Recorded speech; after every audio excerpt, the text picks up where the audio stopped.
What would you do with 8 arms? Imagine how handy that would be. It's almost like a superhero. In fact, the octopus has some pretty cool powers.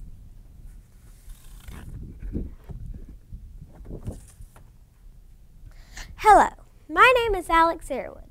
I'm 10 years old and a member of the 4-H Trailblazers Club in Forsyth County. Today, let's take a look at the 8 powers of the octopus. Some might even call them superpowers. We'll learn about the octopus's flexibility, its powers used when escaping, why he's the master of disguise, and more of its intellect, some would say.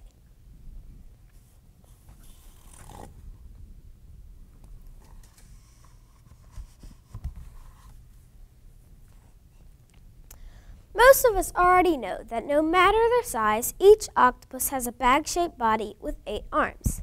Because they have no bones, they can squish and stretch into all kinds of shapes and squeeze through the smallest of spaces. They can even squeeze through a hole the size of its beak.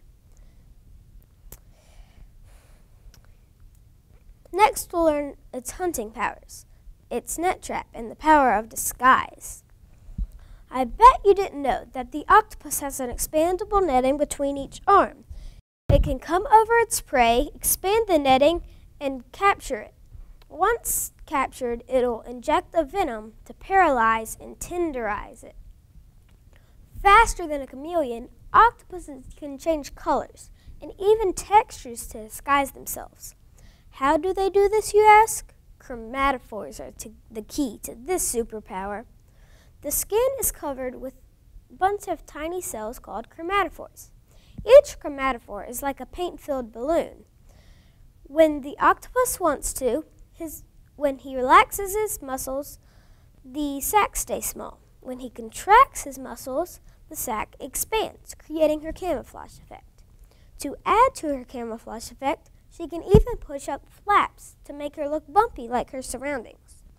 Here, the octopus is using camouflage. The octopus is actually right there.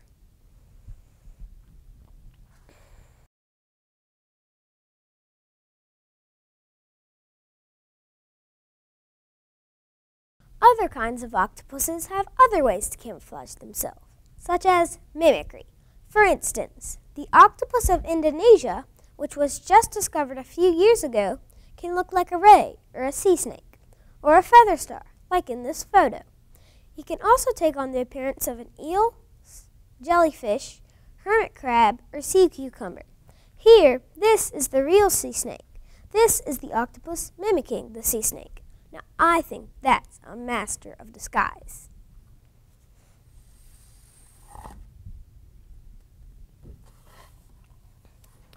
But the octopus's camouflage isn't only from hiding from its prey, but also from its arch enemies, including seals, eels, whales, sharks, and dolphins. If his camouflage doesn't do the job, the octopus then feels very threatened and activates his smoke screen. This is a mix of mucus and dark liquid produced and stored in the ink sac. When it wants to, it squirts out the ink and jets away. By the time the predator checks out the ink blob, the octopus will be gone. How does it do this so fast, you ask? Super speed. Most of the time, octopus live on the ocean floor and pull themselves along with their tentacles. But all octopuses have the superpower of jet propulsion. Jet propulsion is where the octopus sucks in water into a cavity in its body and squirts it out a projectile mantle called the siphon. This force is so powerful that it blasts the octopus head first with his legs trailing behind, like in this photo.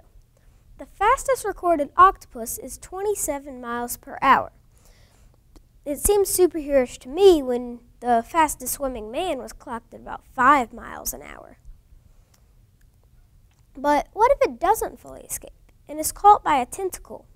It hopes it's removed so it can get away. But it doesn't matter much anyways, because the octopus's arm will grow back in just about 6 weeks. Now, I think that's cool.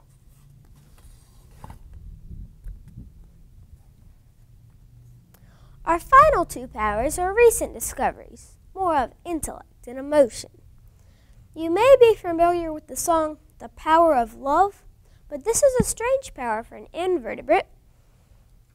Now, it may not be love like humans experience, but the octopus mom takes care of her babies in amazing and sacrificial ways. Many are similar to the giant octopus. The giant octopus usually lays her strings of eggs on a cave ceiling or wall. She sticks with them 6 months, protecting them all the while, scaring away any egg eaters that come near. She cleans them off with her suckers and blows oxygen-rich water over them so they can grow and live. But sadly, soon after the eggs hatch, she dies. She gives the ultimate sacrifice for her babies. In the past 5 years, scientists have really become interested in the octopus's intelligence. They've learned that the octopus has a mini brain in each tentacle. Not only can it hold and feel, but also it can smell and taste. This is like having an arm, hand, tongue, and nose on each tentacle. That sounds like a superpower to me. Also, they've discovered that the octopus can learn to solve mazes and figure out how to get a snack out of a jar with a screw-on lid. They can also do these things just by watching another octopus figure it out first. One time, an octopus snuck out of its tank in the middle of the night, got into its neighbor's tank, ate all its neighbor's food, and snuck back into its own tank before morning. Now, I think that's like a superhero. In conclusion,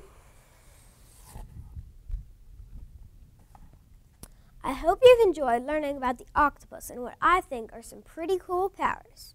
Its flexibility, its powers used when hunting, powers of escape, and intellect and love.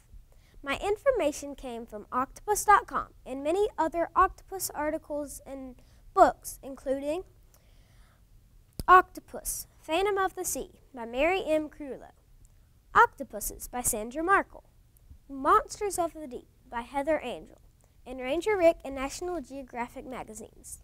Thank you. Do the judges have any questions? Have you ever seen an octopus? Yes, I have. I have seen one in all 3 North Carolina aquariums. In the aquariums, they're about this big, but they can go from 3/8 of an inch, being full grown, to 3 feet. The plural of octopus. I thought it was octopi, but you said octopuses. Can you explain that? Yes, the word octopus was actually rooted from Greek, so it's octopuses. But if it had been rooted from Latin, it would be octopi. But since it was rooted from Greek, it's octopuses. Thank you.